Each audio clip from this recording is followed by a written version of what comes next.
Montana Territory, 1888. The blizzard came down like the wrath of God himself, and Margaret Sterling had run out of places to hide. Her fingers were numb inside her gloves. Her feet had stopped feeling the cold an hour ago, and the barn door ahead was her last hope at survival. She stumbled forward through knee-deep snow, each step a battle against wind that wanted to knock her flat.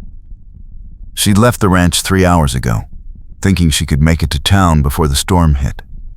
She'd been wrong. The sky had opened up with a fury that turned the world white, erasing the trail, the landmarks, everything. Now she was lost, freezing, and starting to understand that she might die out here alone.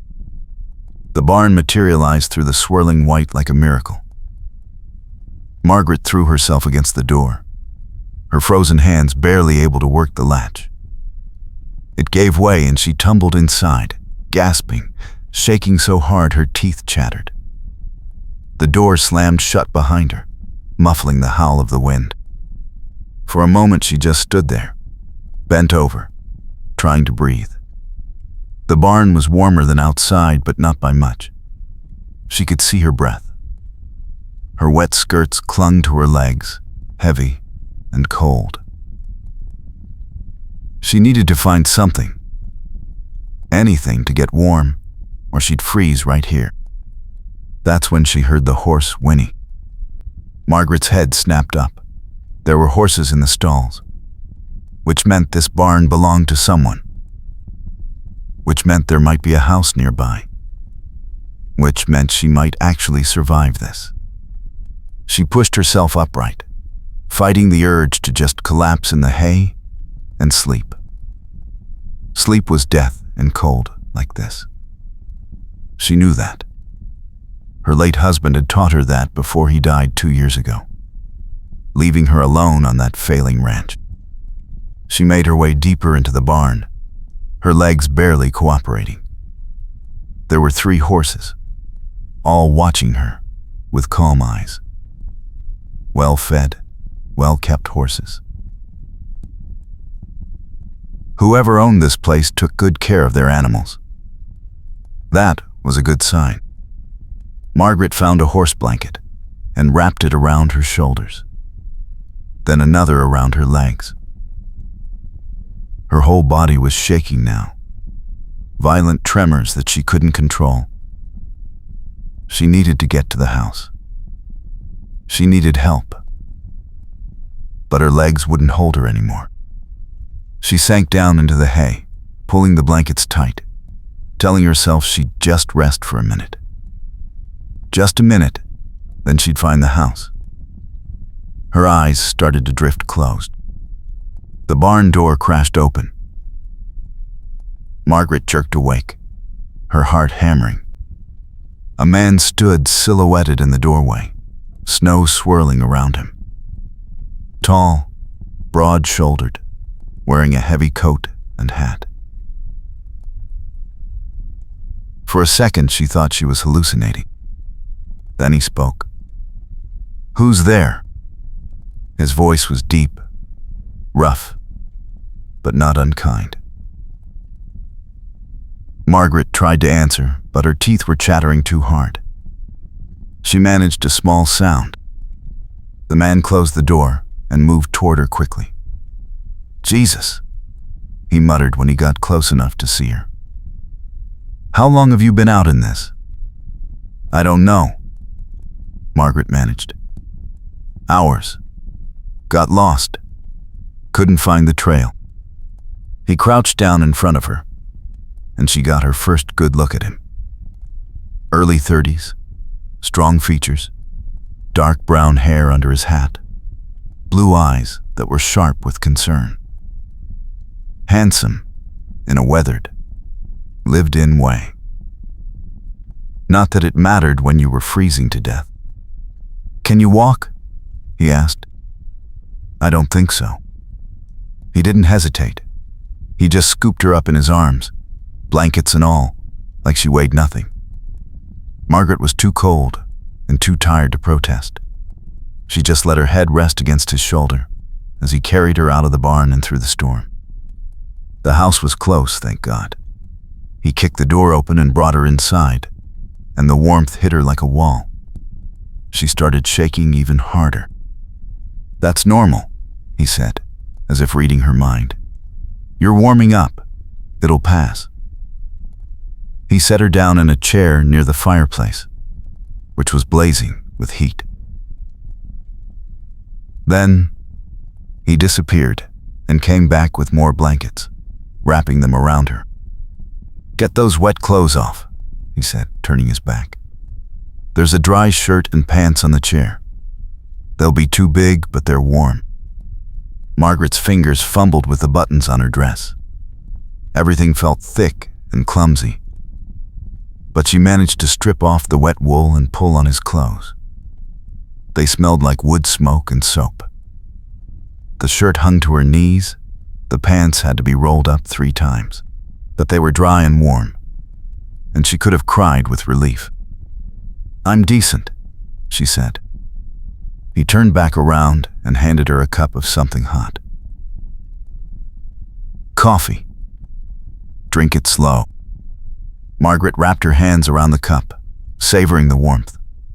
The first sip burned her tongue, but she didn't care. It was hot and real, and she was alive. "Thank you," she whispered. "You saved my life." He shook his head. "You saved your own life by finding the barn.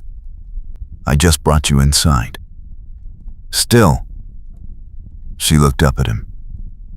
"Thank you." He studied her for a moment, those blue eyes intense. Then he nodded and moved to pour himself coffee. "I'm Elijah Chambers. This is my ranch." Margaret Sterling. "I had a ranch about 10 miles east. Had being the key word." "Lost it?" "Bank took it last month. I was heading to town when the storm hit. Thought I could beat it." She laughed, but it came out bitter. "I thought wrong." Elijah sat down in the other chair near the fire. "Storm came up fast. Happens out here. You're lucky you found shelter." They sat in silence for a while. Margaret drank her coffee and felt sensation slowly returning to her fingers and toes. It hurt, but it was a good hurt. It meant she wasn't going to lose anything to frostbite. "You can't go anywhere tonight," Elijah said finally. "Storm's getting worse. You'll stay here until it passes." Margaret knew she should protest. A single woman staying alone with a single man, even in a crisis, would set tongues wagging. But she was too tired and too grateful to care about propriety right now. "Thank you," she said simply. "There's a spare room. It's small, but it's warm. You should rest." He was right. Now that she was warm and safe, exhaustion was hitting her like a wave.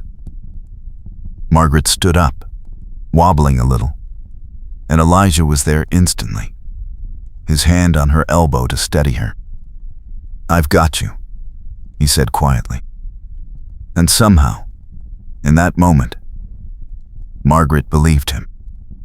He showed her to a small bedroom with a narrow bed and thick quilts. "I'll be right outside if you need anything." Margaret nodded and climbed into the bed, still wearing his 2 big clothes. She was asleep before her head fully hit the pillow. When she woke, pale gray light was filtering through the window. The storm was still raging outside, snow piling up against the glass. But inside it was warm and quiet. Margaret got up and padded out to the main room. Elijah was at the stove, cooking something that smelled amazing. "Morning," he said without turning around. "Hope you like eggs and bacon." "I like anything that's hot and not frozen." He smiled at that. Just a small quirk of his mouth, but it transformed his face, made him look younger, less guarded.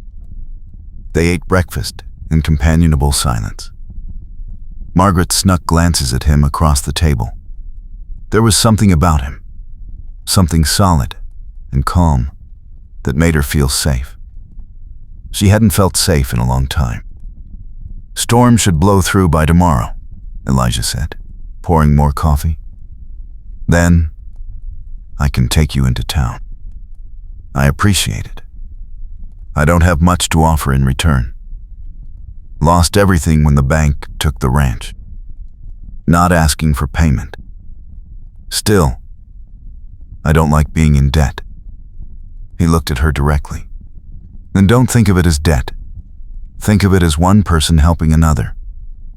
That's what we do out here. We help each other survive." Margaret felt something in her chest crack open just a little. When was the last time someone had helped her without wanting something in return? She couldn't remember. "You're a good man, Elijah Chambers," she said softly. His jaw tightened. "Don't know about that." There was a story there, Margaret could tell. Pain in those blue eyes that matched her own. But she didn't push. They just met. Some stories took time to tell. The day passed slowly. The storm howled outside, but inside, they were warm and safe.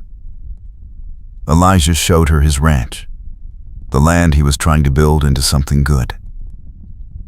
Margaret told him about her own ranch, about her husband who died in a riding accident, about the debt she couldn't pay. "I should have sold sooner," she said, staring into the fire that evening. "Should have faced facts. But I kept hoping I could make it work. Kept thinking if I just tried harder, worked longer, I could save it. I was a fool." "You weren't a fool. You were loyal. There's a difference." Margaret looked at him. "Is there?" "Yes. Fools give up. Loyal people keep trying even when it's hard. That's not weakness. That's strength." Something warm bloomed in Margaret's chest. No one had called her strong in a long time. Most people looked at her with pity. Poor widow Margaret couldn't even keep her ranch. But Elijah looked at her like she mattered, like she was more than her losses. "What about you?" she asked. "What's your story?" Elijah was quiet for a long moment. "I was a cavalry officer, fought in the Indian Wars, did things I'm not proud of. When my time was up, I came out here to start over. Bought this land, built this house. Thought if I could make something good grow here, maybe it would balance out some of the bad I did. Does it? Don't know yet. Ask me in another 10 years. Margaret understood that bone deep. The need to atone. The hope that you could outrun your past if you just kept moving forward. "We're quite a pair," she said softly. "Two broken people trying to put ourselves back together. Maybe that's not such a bad thing. Maybe broken people understand each other better than whole ones ever could." Their eyes met across the fire. Something passed between them. Something Margaret couldn't name, but could feel in her bones. Recognition. Understanding. The beginning of something that scared her and thrilled her in equal measure. She looked away first, her heart pounding. The second day was harder, not because of the storm, which was finally starting to ease, but because Margaret knew she'd have to leave soon. Go back to town, to her tiny rented room above the general store, to her life of scraping by. She didn't want to leave. Here, in this warm house with this quiet man, she felt something she hadn't felt since her husband died. She felt like she belonged somewhere. Elijah must have sensed her mood because he was quieter than usual that morning. They worked together in comfortable silence. Him feeding the animals, her helping where she could. It felt natural, easy, like they'd been doing this together for years instead of just 2 days. That afternoon, when the storm finally broke and weak sunlight streamed through the windows, Elijah found her standing by the window, staring out at the endless white landscape. "Beautiful, isn't it?" he said, coming to stand beside her. "Even when it's trying to kill you, this land is beautiful." "It is," Margaret agreed. "But it's harsh too, unforgiving. Sometimes. But sometimes it gives back more than you ever expected. You just have to be patient. Be willing to work for it." She turned to look at him. "Are we still talking about the land?" His blue eyes met hers, serious and searching. "I don't know. Are we?" Margaret's breath caught. There it was again, that pull between them, that recognition. She'd only known this man for 2 days, but it felt like longer. Like they'd been circling each other for years, waiting for the right moment. "Elijah," she started, but she didn't know how to finish. He took a step closer, close enough that she could feel the warmth radiating from him. "I know this is fast," he said quietly. "I know we just met. But I feel something here, Margaret. Something I haven't felt in a long time. Tell me I'm not alone in this." Her heart was hammering so hard, she was sure he could hear it. "You're not alone." His hand came up slowly, giving her time to pull away if she wanted. She didn't want to. His calloused palm cupped her cheek, thumb brushing her skin with a gentleness that made her throat tight. "I lost my wife 3 years ago," he said. "Cholera. Since then I've been going through the motions, working, surviving, but not really living. Then you stumbled into my barn half frozen, and something woke up in me. Something I thought was dead." "I know the feeling," Margaret whispered. "I've been dead inside since John died. Just existing, not living. But here, with you, I feel alive again. And it terrifies me. Why? These here Nord are supposed to between here Rakedat space. She last around her. The meant to mean strust to when the Ridrun stream. This place where lost allows white. And then tired. Cones straining attention tighter. But also minded then, all the climb and the responds the twice. Because what if I lose you too? What if I let myself care, and then you're taken away, like everyone else I've loved?" Elijah's other hand came up to frame her face, forcing her to look at him. "Life doesn't come with guarantees, Margaret. We could both die tomorrow. The bank could foreclose on this ranch too. 1,000 things could go wrong. But we could also have years together. Good years. Happy years. Isn't that worth the risk?" End quote. Tears pricked Margaret's eyes. "I want to believe that." "Then believe it. Take the leap with me. Let's both stop being dead and start living again." When he kissed her, it felt like coming home. His lips were gentle at first, questioning, and she answered by pressing closer. Her hands fisted in his shirt, anchoring herself to him, to this moment, to the terrifying, beautiful possibility of starting over. When they finally broke apart, both breathing hard, Elijah rested his forehead against hers. "Stay," he said. "Don't go back to town. Stay here, with me." "Elijah, I can't just..." "Why not?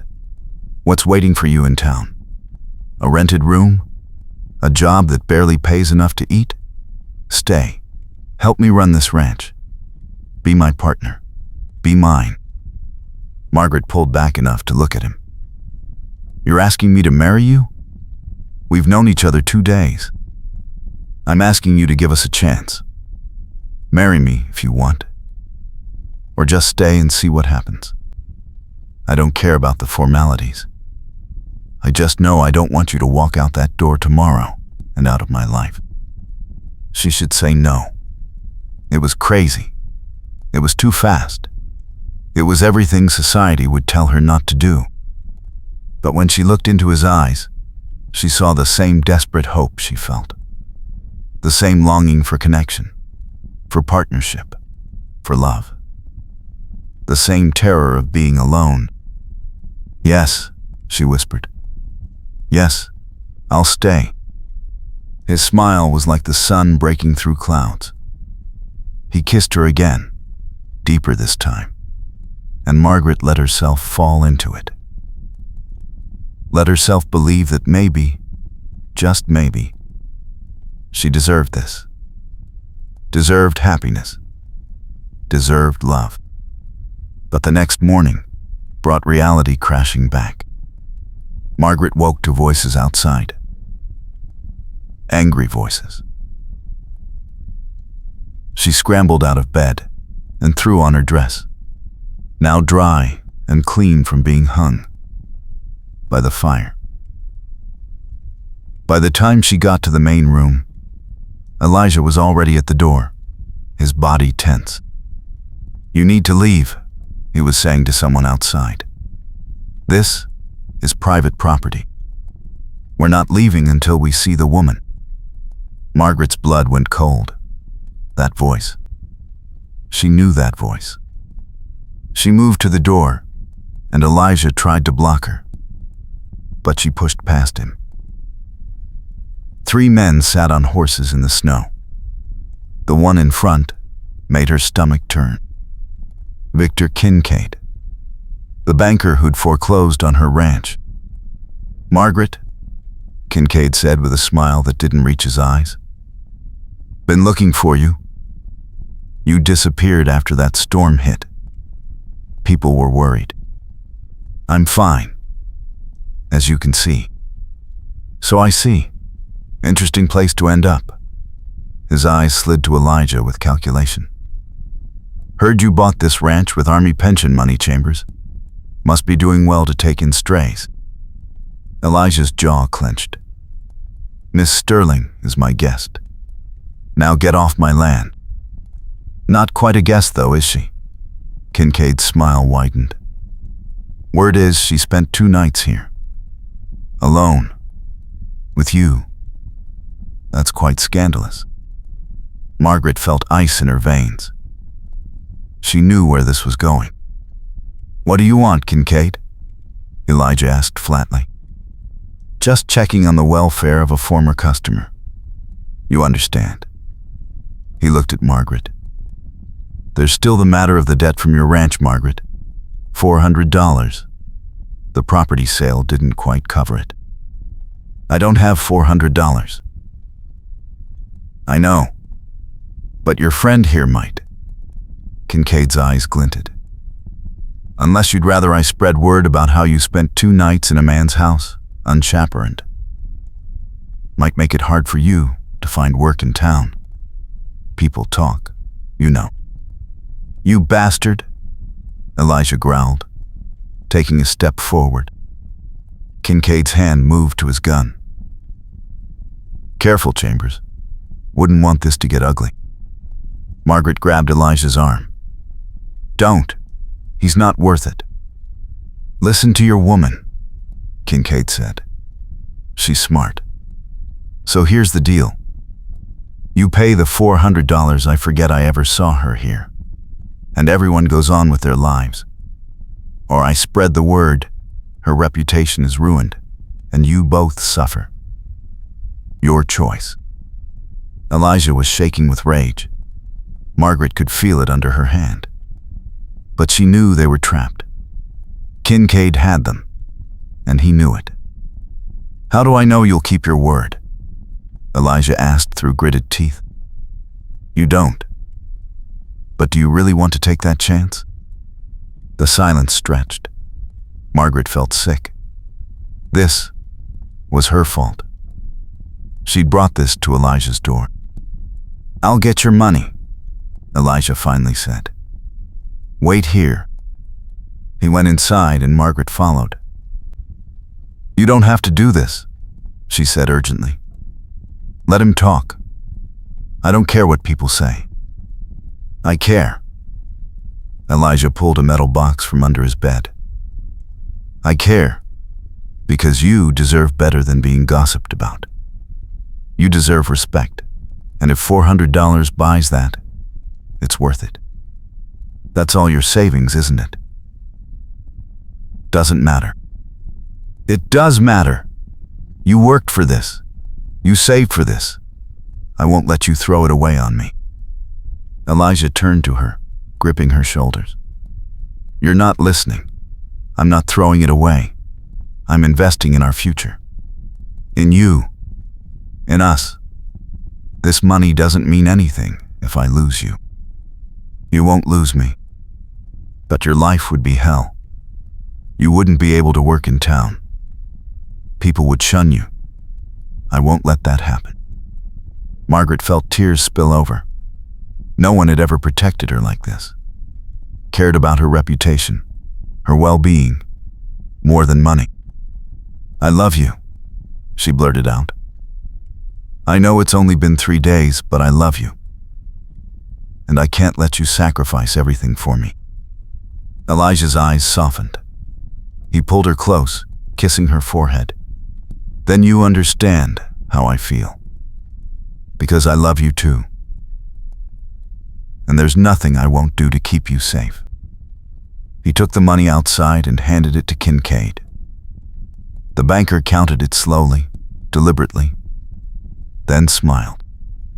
"Pleasure doing business with you, Chambers. Miss Sterling, good luck with your new life." He rode away with his men, and Margaret sagged against Elijah. "I'm sorry," she whispered. "I'm so sorry." "Don't be. He would have found another way to get that money eventually. At least this way, I got something worth having. All your savings can be earned back. You can't. Now come inside. We need to talk about the future." Inside, Elijah built up the fire, while Margaret made coffee with shaking hands. She couldn't believe what had just happened. Couldn't believe he'd given up everything for her. "Stop thinking so hard," Elijah said, coming up behind her. His arms wrapped around her waist, pulling her back against his chest. "I can hear you thinking from across the room. I ruined you. You saved me. There's a difference." Margaret turned in his arms. "How can you say that? You had money saved, plans, and now it's gone because of me. The money was just sitting there. I didn't have plans, Margaret. I was existing, not living. You changed that. You made me want things again, want a future, want love. That's worth more than any amount of money. But how will you manage? The ranch? We'll be fine. We'll make it work. Together." He tucked a strand of hair behind her ear. "That's the key word. Together. You're not alone anymore. Neither am I. We'll build this ranch up, earn back what was lost, and make a life worth living. But only if you stay. Only if you're willing to take this chance with me." Margaret looked up at him. This man who'd saved her life, and then her heart. This man who'd sacrificed everything without hesitation. This man who looked at her like she was precious. "I'm willing," she said softly. "I'm terrified, but I'm willing." "Good, because I'm terrified too. But I'd rather be terrified with you than safe and alone." When he kissed her this time, it felt like a promise, like a vow. Margaret kissed him back with everything she had. pouring all her hope and fear and love into it. When they finally broke apart, Elijah smiled. "We should probably make this official. Go into town, find a preacher, do this proper. People will talk either way. Kincaid will make sure of that. Let them talk. We'll know the truth. That we found each other in a storm and decided to build something beautiful together." Margaret felt warmth spread through her chest. "When?" "Soon as the roads are clear. Few days at most." He grinned. "Unless you want a long engagement?" "No," Margaret said firmly. "I've wasted enough time being afraid.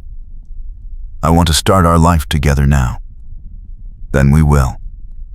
The next few days passed in a blur of preparation. The roads cleared, and Elijah took her into town to buy a simple dress for the wedding. People stared and whispered, just as Kincaid had promised. But Margaret held her head high. She had nothing to be ashamed of. The preacher married them on a cold Tuesday morning in his small church. There were no guests, no flowers, no fancy celebration. Just Margaret in her new blue dress and Elijah in his best shirt, promising to love each other for as long as they lived. When the preacher said Elijah could kiss his bride, Margaret felt tears slip down her cheeks. Happy tears, for once.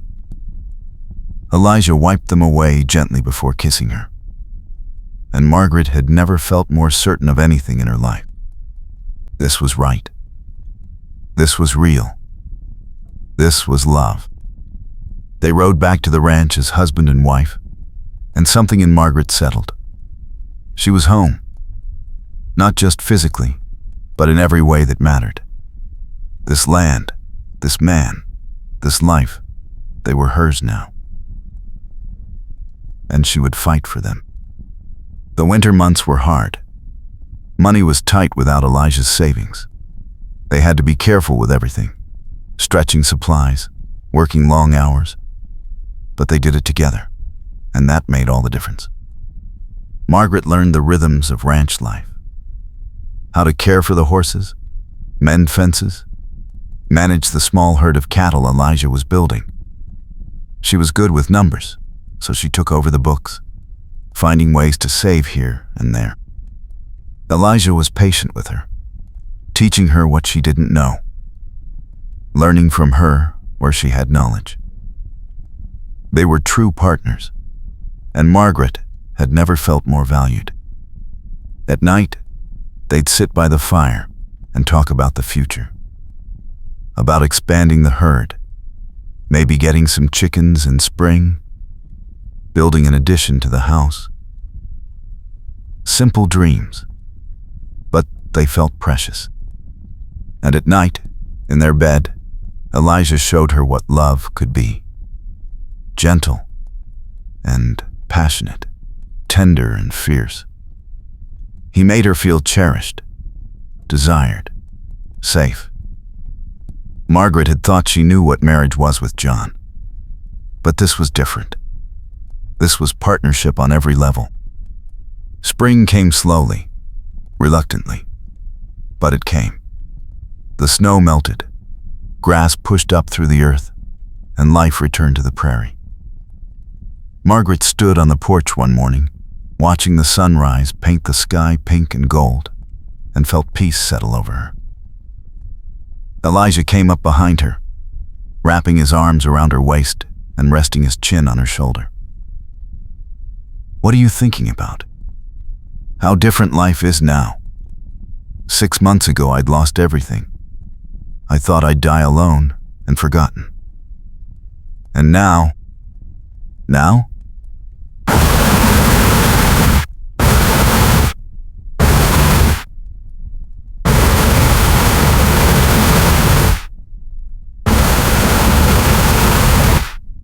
Well,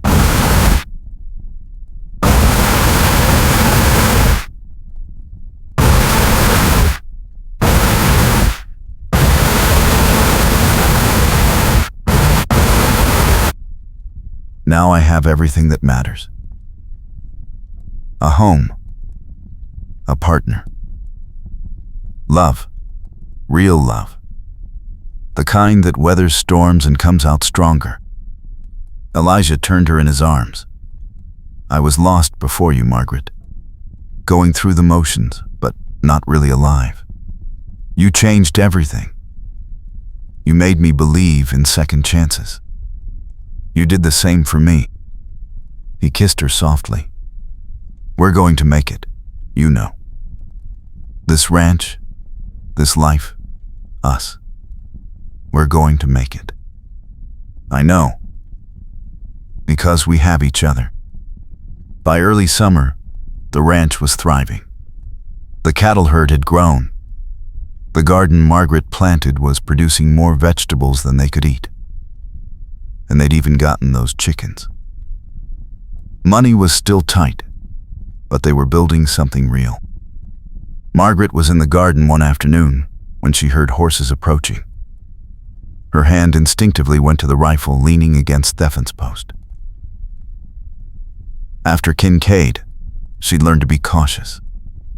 But it was just Mrs. Patterson from the neighboring ranch, her wagon loaded with supplies. Margaret, the older woman called. Thought I'd stop by, see how you're settling in. Margaret wiped her hands on her apron and went to greet her. Mrs. Patterson had been kind to her from the start. One of the few people in the area who hadn't judged her for marrying Elijah so quickly. Come in, please. I've got fresh coffee and some of that bread you liked. They settled at the kitchen table, and Mrs. Patterson looked around approvingly.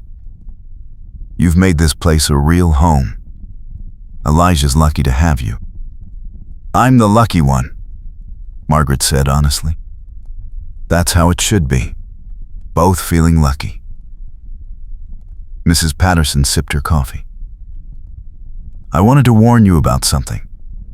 Victor Kincaid's been asking questions in town. About you and Elijah. About the ranch.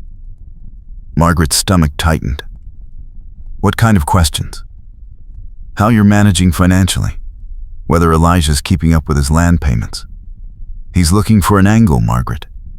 A way to get his hooks in. We're current on everything. Barely, but current. I know. That's why he's frustrated. He thought foreclosing on your ranch would break you, make you desperate enough to do something foolish. Instead, you married well and built a life. It galls him. Why does he care so much? Mrs. Patterson's expression darkened. Because men like Kincaid don't like losing. And you beat him. You survived when he expected you to fail. That makes you dangerous to his reputation. Margaret thought about this after Mrs. Patterson left. She'd been so focused on building their life that she hadn't considered Kincaid might still be a threat. But the older woman was right. Men like Kincaid held grudges. When Elijah came in that evening, dusty and tired from working with the cattle, she told him about the visit.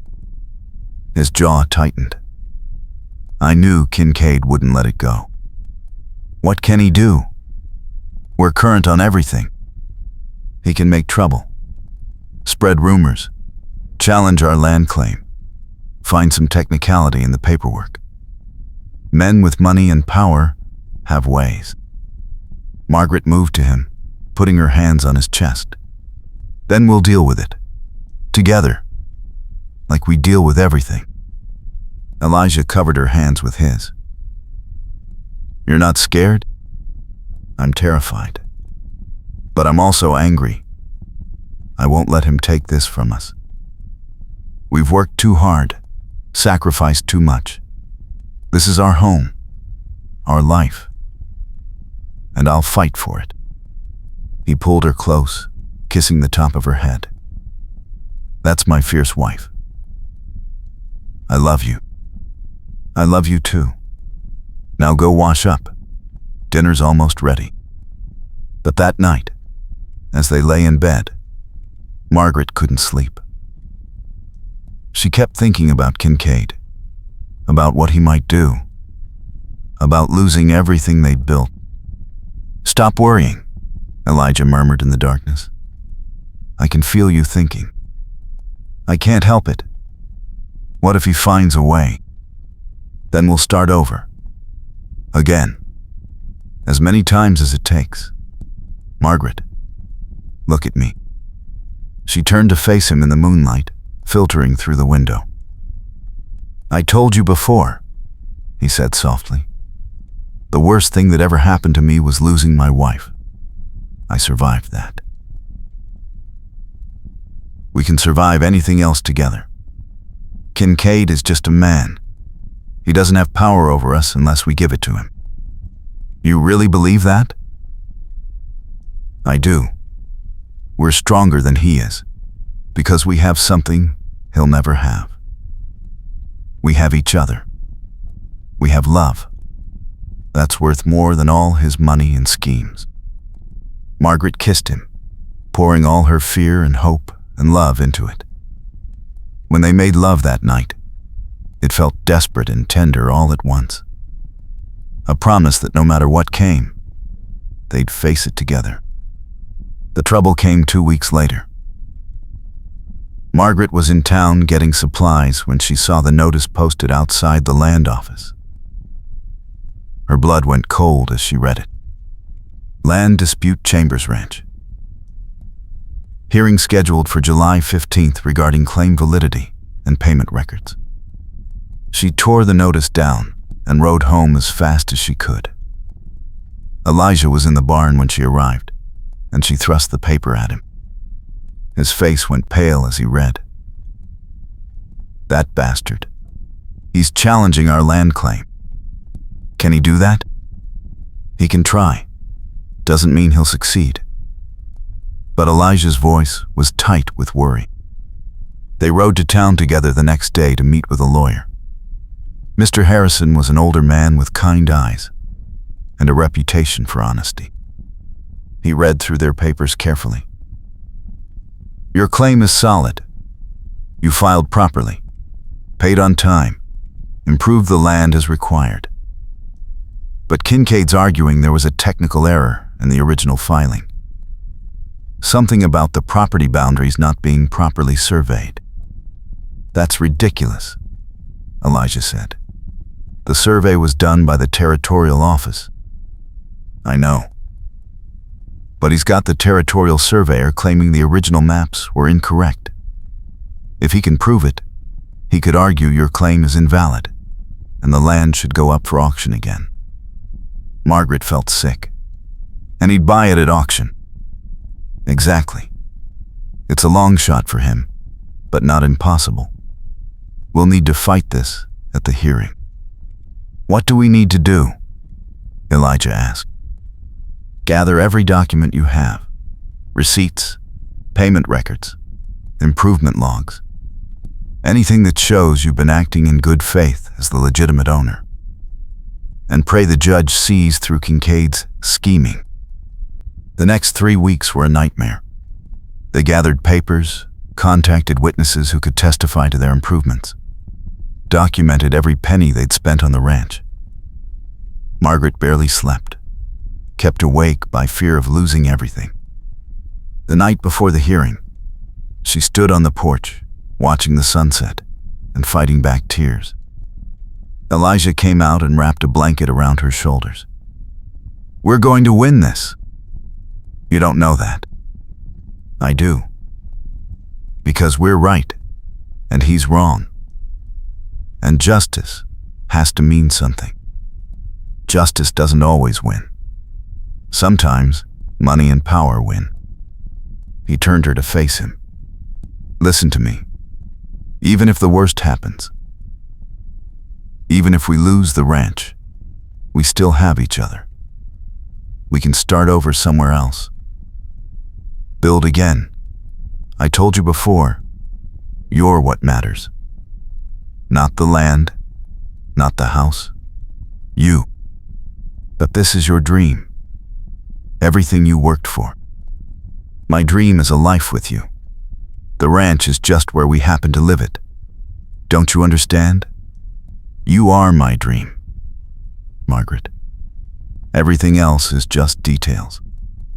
She buried her face in his chest and finally let herself cry. All the fear, all the stress, all the worry poured out. And Elijah held her through it, steady and strong. "I'm sorry," she said when she could speak again. "I should be stronger." "You are strong. Strong enough to let yourself be vulnerable sometimes. That's real strength, not pretending everything's fine." They went to bed early, holding each other close. Margaret finally fell asleep listening to Elijah's heartbeat, trying to believe that somehow, some way, everything would be all right. The hearing was held in the town courthouse, a small building that seemed far too mundane for something so important. Kincaid sat with his lawyer, looking smug and confident. Margaret wanted to scratch his eyes out. The judge was a stern-looking man named Calhoun. He reviewed the documents from both sides, asked questions, listened to testimony. It seemed to go on forever. Finally, he called a recess to consider his decision.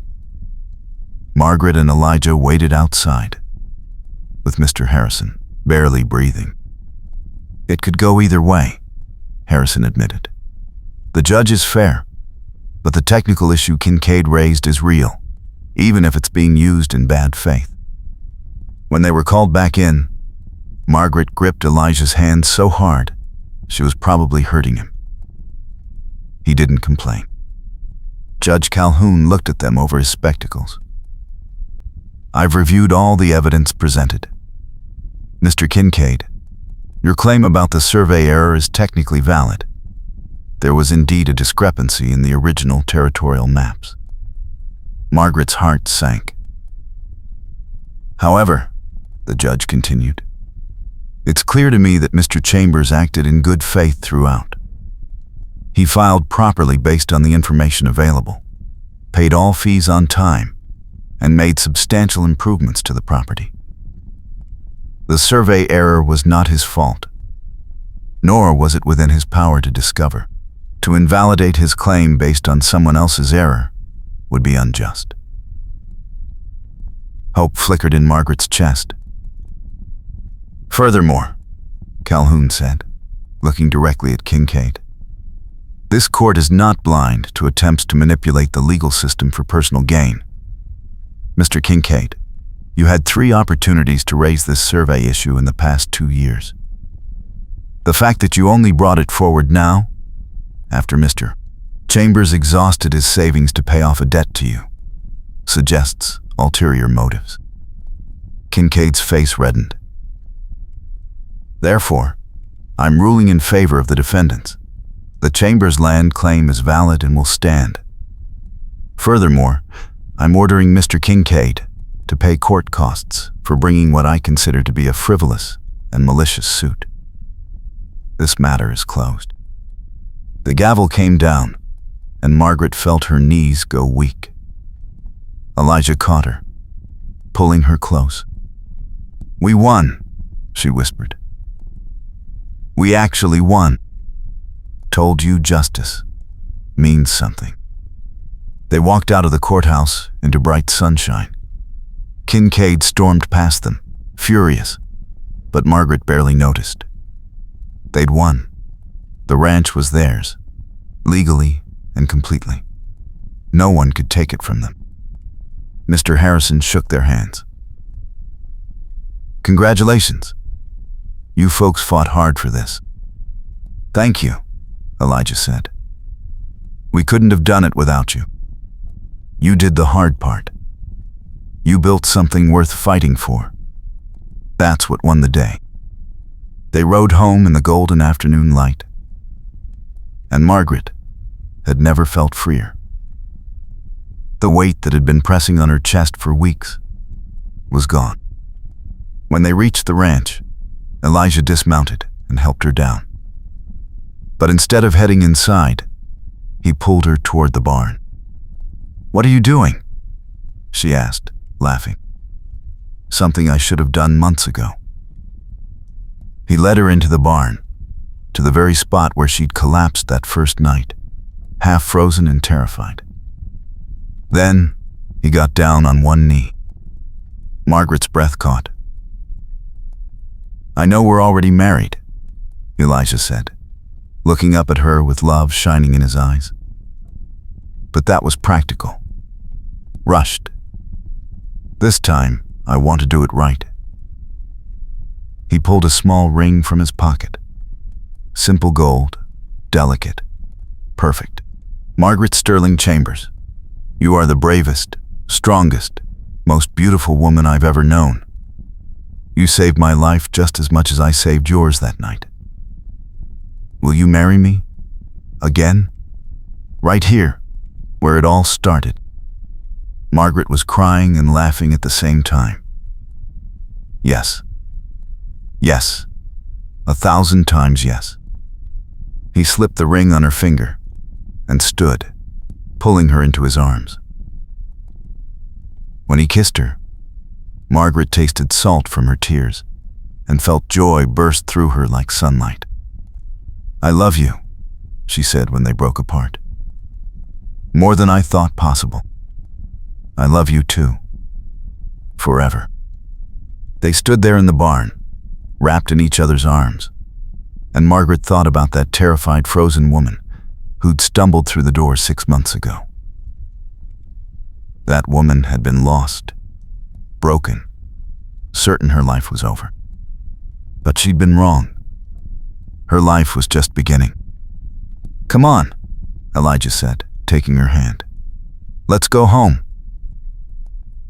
And they walked together into the golden evening light, toward the house that was theirs, the life they'd built together, the future that stretched bright and beautiful before them. The summer days fell into a comfortable rhythm. Margaret and Elijah worked side by side, building their ranch into something truly successful.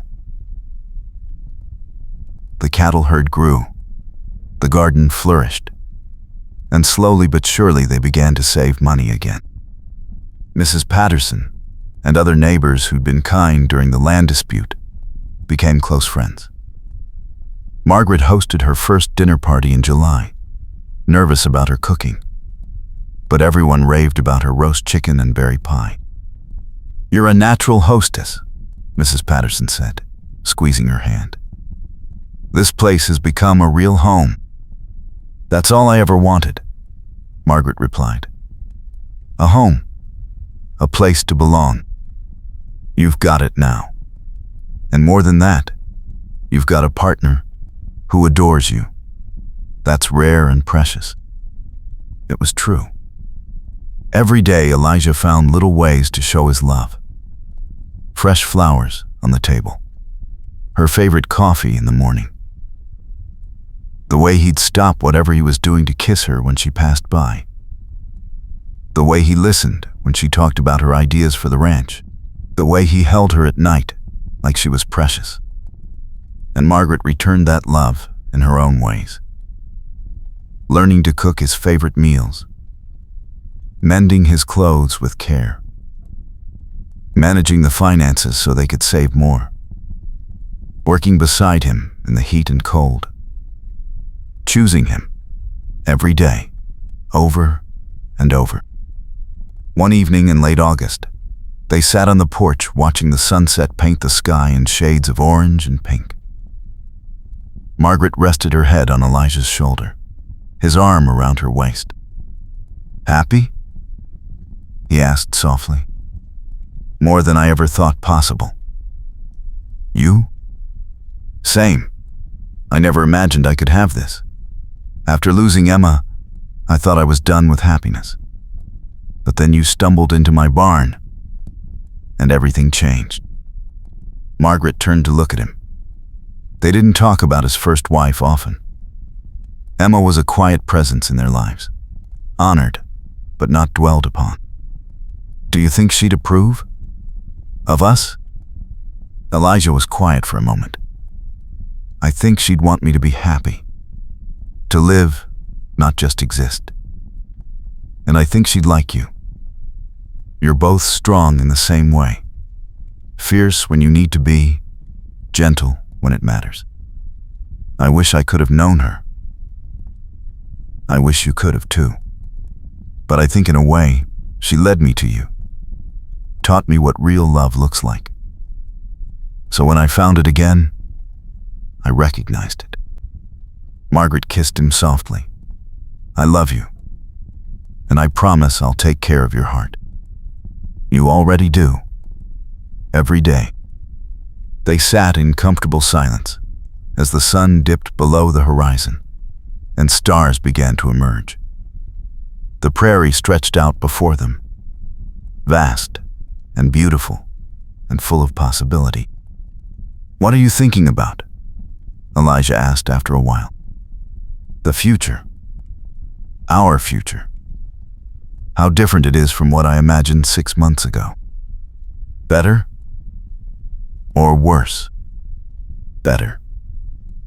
So much better. I thought my life was over.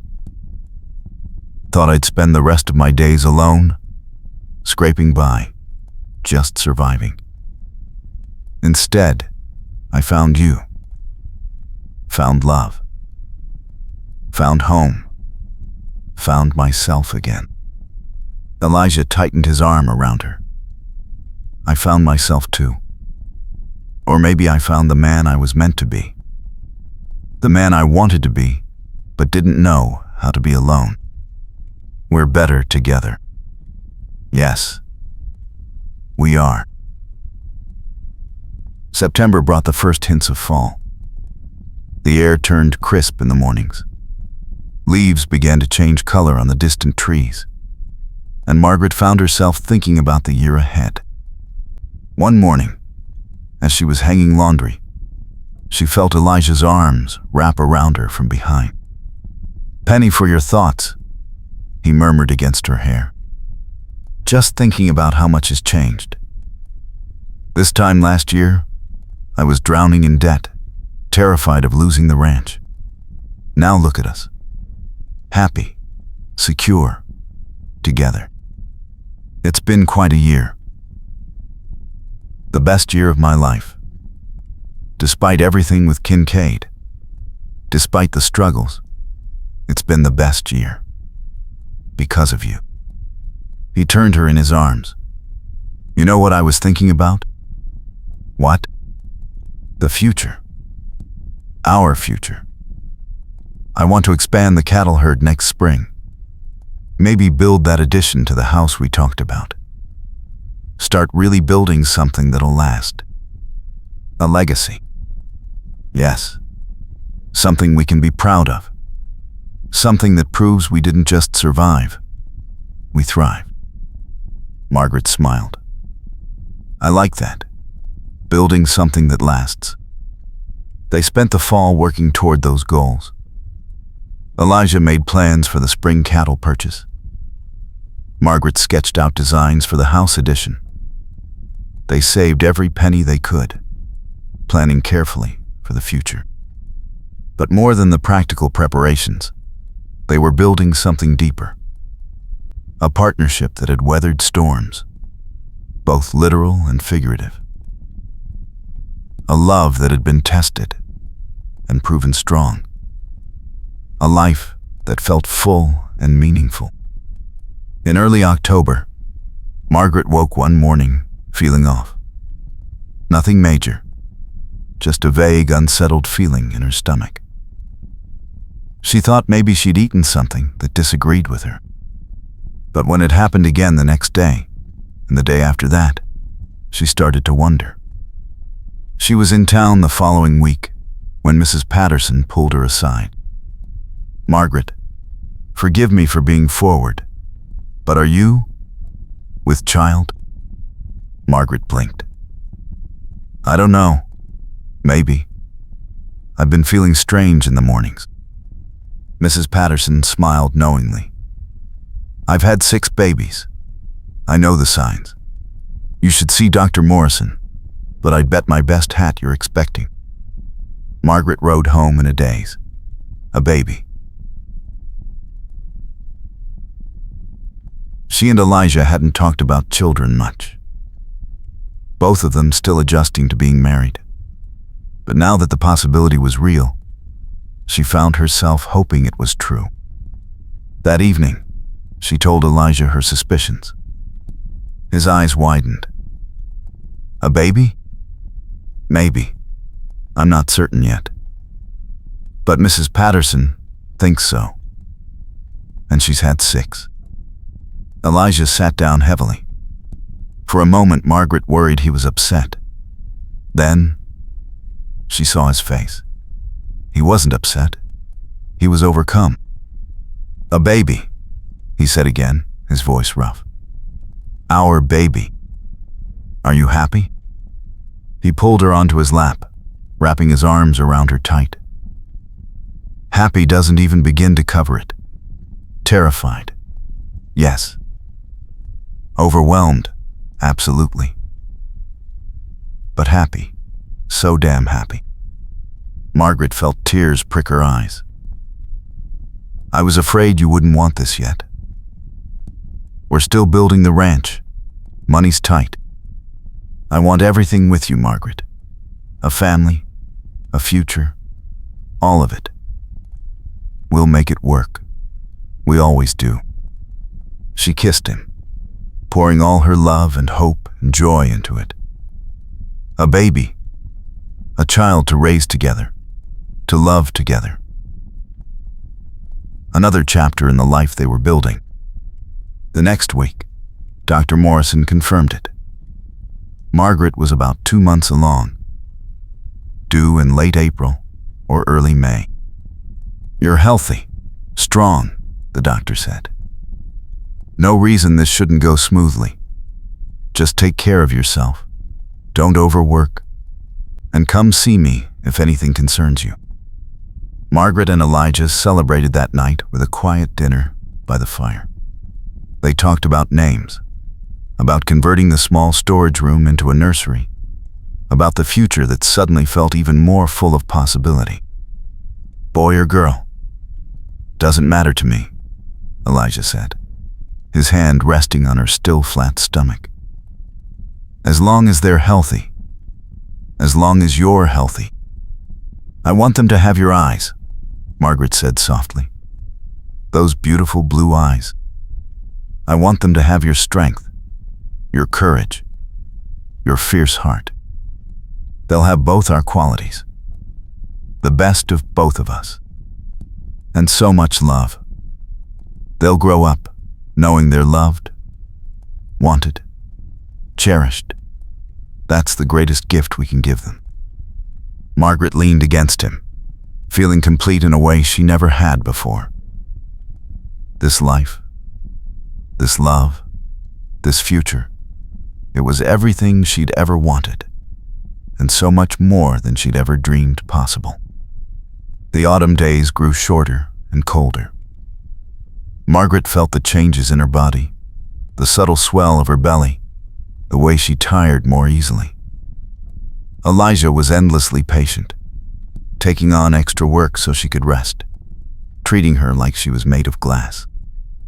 I'm not going to break, she told him one afternoon when he tried to stop her from carrying a basket of vegetables. I know, but humor me. I want to take care of you. You do, every day. But I'm still capable of work, Elijah. I'm having a baby, not dying. He smiled ruefully. I know. This is precious. You're precious. I don't want to take any chances. Margaret softened. She understood his fear. They'd both lost so much. The idea that something could go wrong with the pregnancy terrified them both, though they didn't speak of it often. I'll be careful, she promised. But I also need to feel useful. Let me do what I can, and I'll ask for help when I need it. Deal? Deal. They settled into a new rhythm, working together, but with Elijah taking on the heavier tasks. Margaret focused on the household, the finances, and planning for the baby's arrival. In November, the first real snow came. Not the blizzard that had brought them together, but a gentle, steady snowfall that blanketed the world in white. Margaret stood at the window watching it, one hand resting on her growing belly. "What are you thinking?" Elijah asked, coming to stand behind her. "About the storm, about how terrifying it was, and how it brought me to you, how something so frightening turned into something so beautiful. Life's funny that way.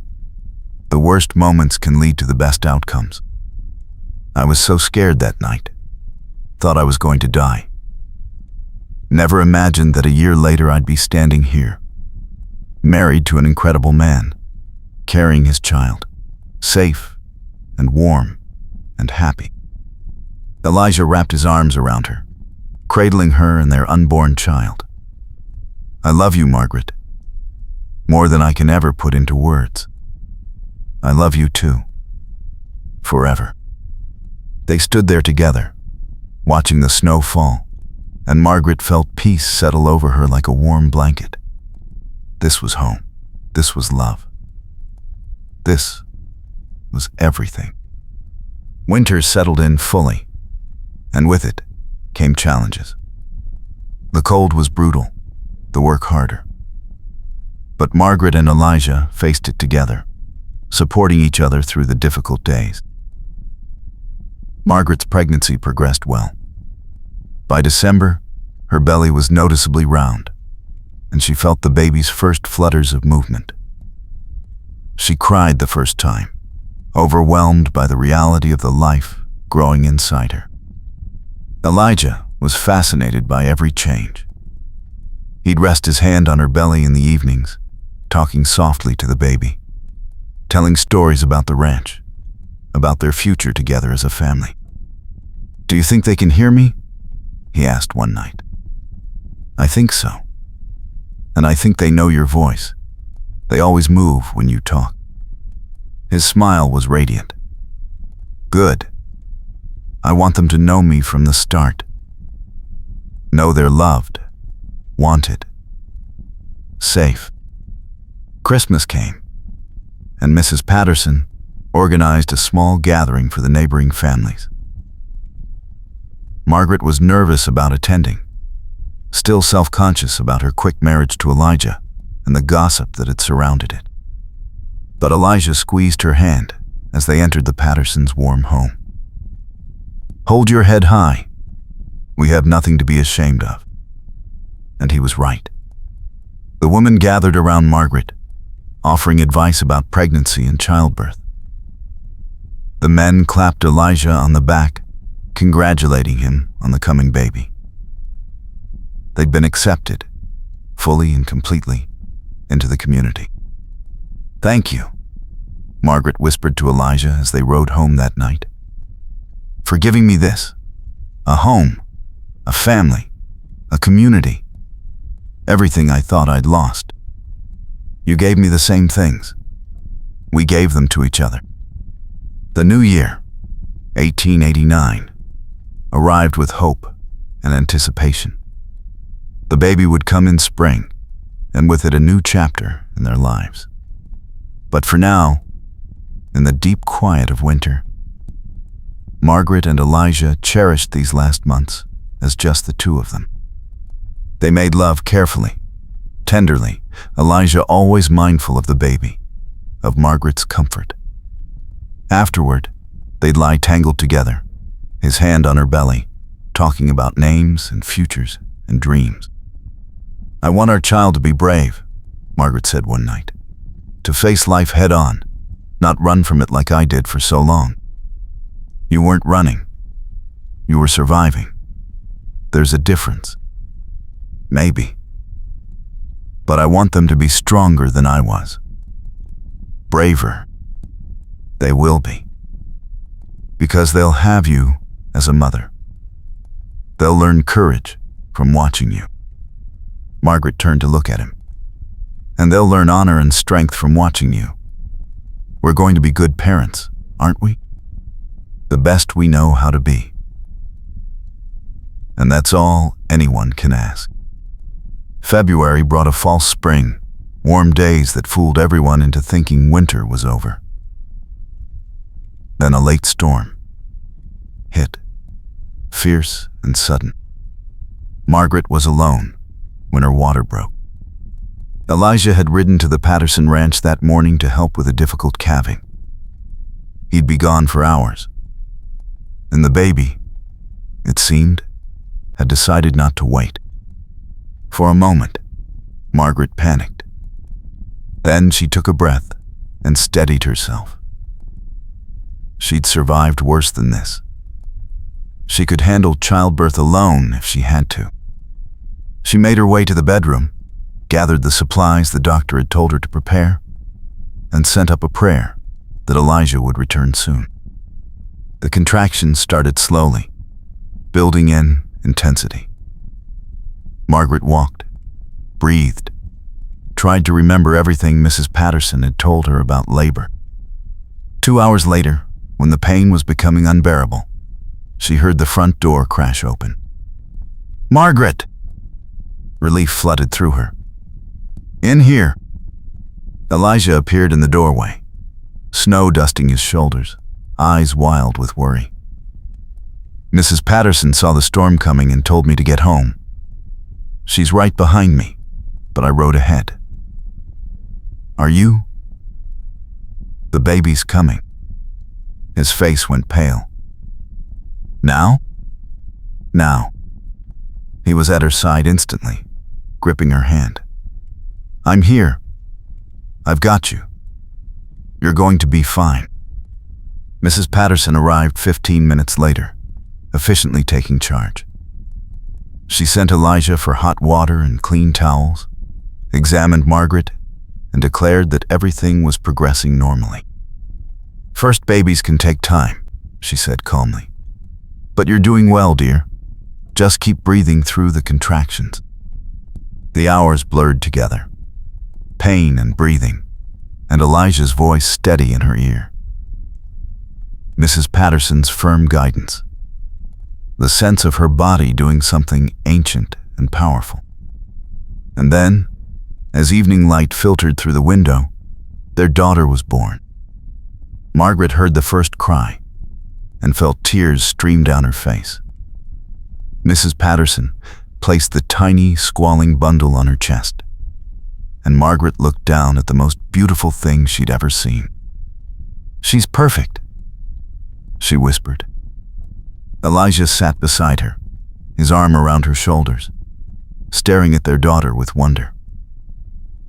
"She's so small." "She's perfect," Margaret repeated. Mrs. Patterson cleaned up efficiently, checked that both mother and baby were healthy, then discreetly left them alone. In the quiet of their bedroom, with their newborn daughter nestled between them, Margaret and Elijah looked at each other with awe. "We did it," Margaret said. "We made a person." Elijah laughed, the sound slightly hysterical. "We did. What do we do now?" "Love her. Raise her. Give her the best life we can." He kissed Margaret's forehead, then gently touched their daughter's tiny hand. Her fingers wrapped around his, and he made a sound between a laugh and a sob. "I love you both so much," he said roughly. "More than I knew was possible. We love you too. Forever." They stayed like that for a long time, the three of them together. A family now. Outside the storm raged, but inside they were safe and warm and complete.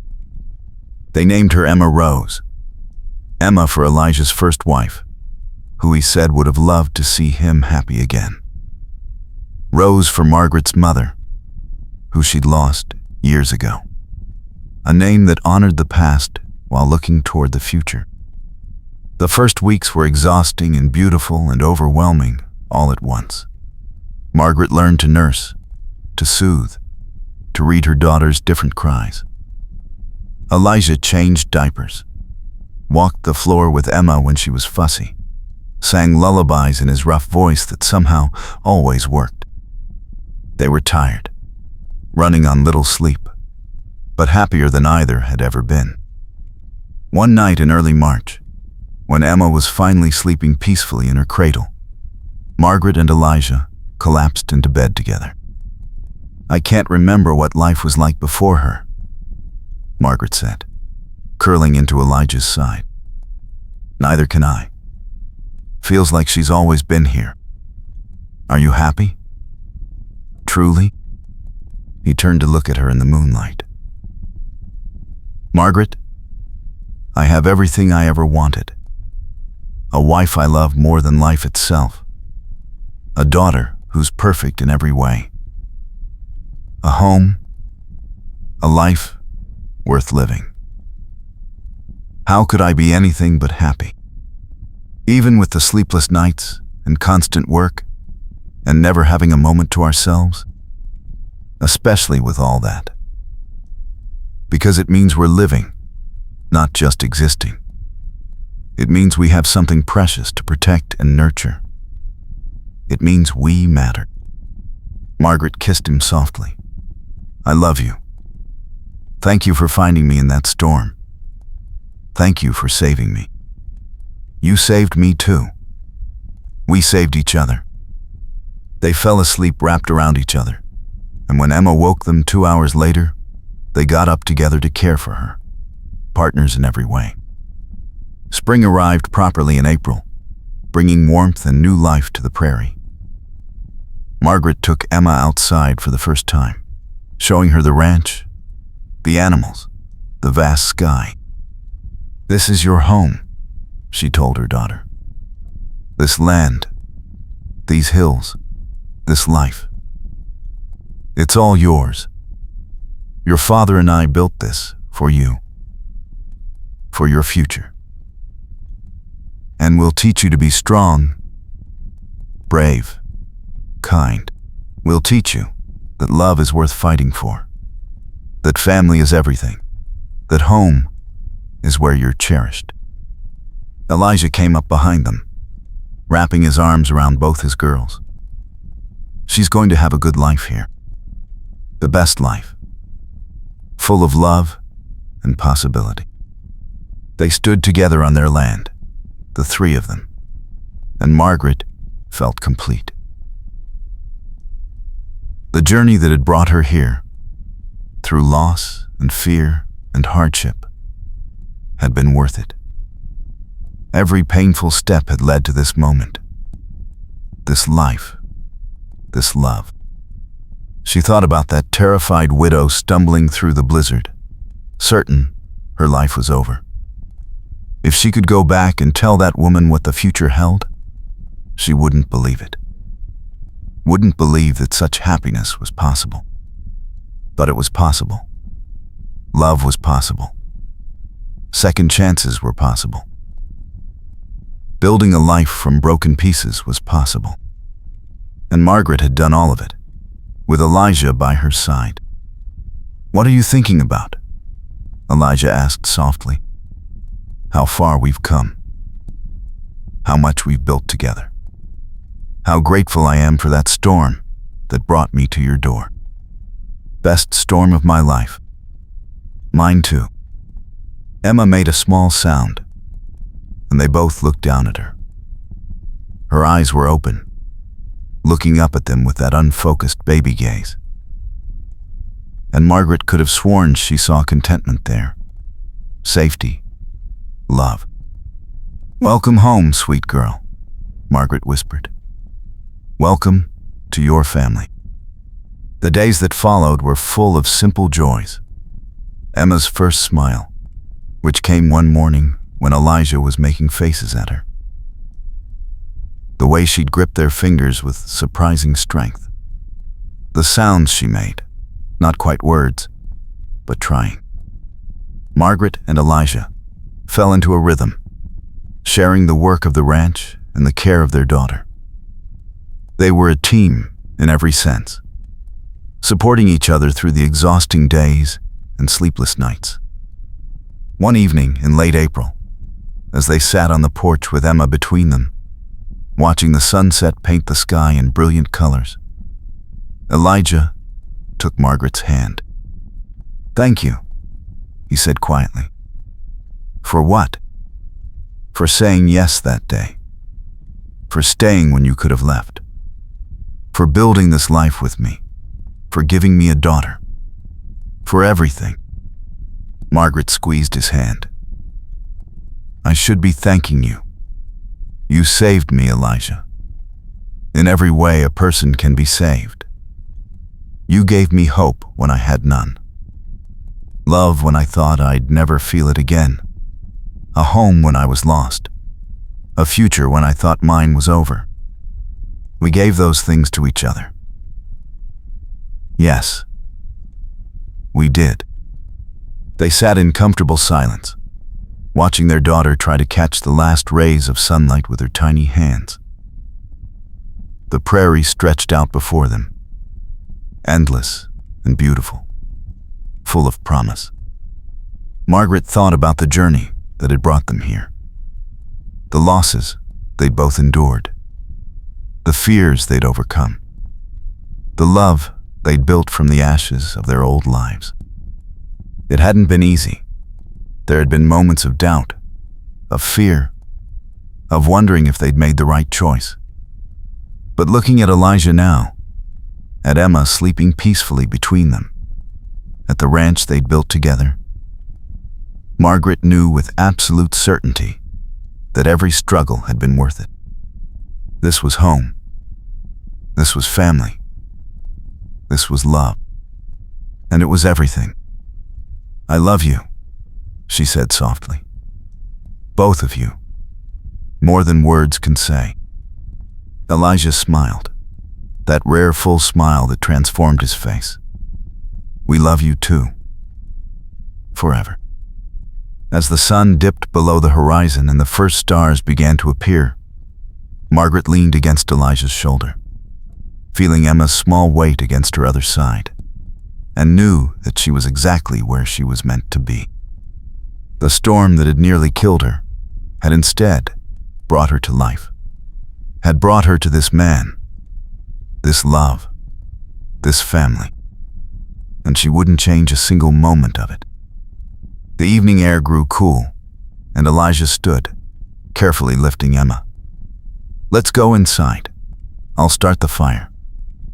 Margaret followed them into the house, into the warmth and light and love that filled every corner. This house that had once been just shelter was now truly a home. As Elijah laid Emma in her cradle and turned to stoke the fire, Margaret moved to him, wrapping her arms around him from behind.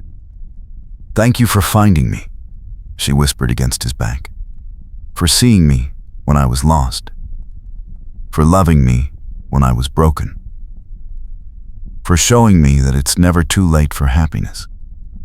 He turned in her arms, pulling her close. "Thank you for stumbling into my barn, for being brave enough to stay, for choosing me every day, for making me whole again." They stood there, holding each other, listening to Emma's soft breathing and the crackle of the fire, and Margaret felt peace settle deep in her bones. This was what she'd been searching for her whole life, without knowing it. Not perfection, not ease, but this. Partnership, understanding, love that weathered storms and came out stronger. "We're going to be all right, aren't we?" she asked. "We're going to be better than all right.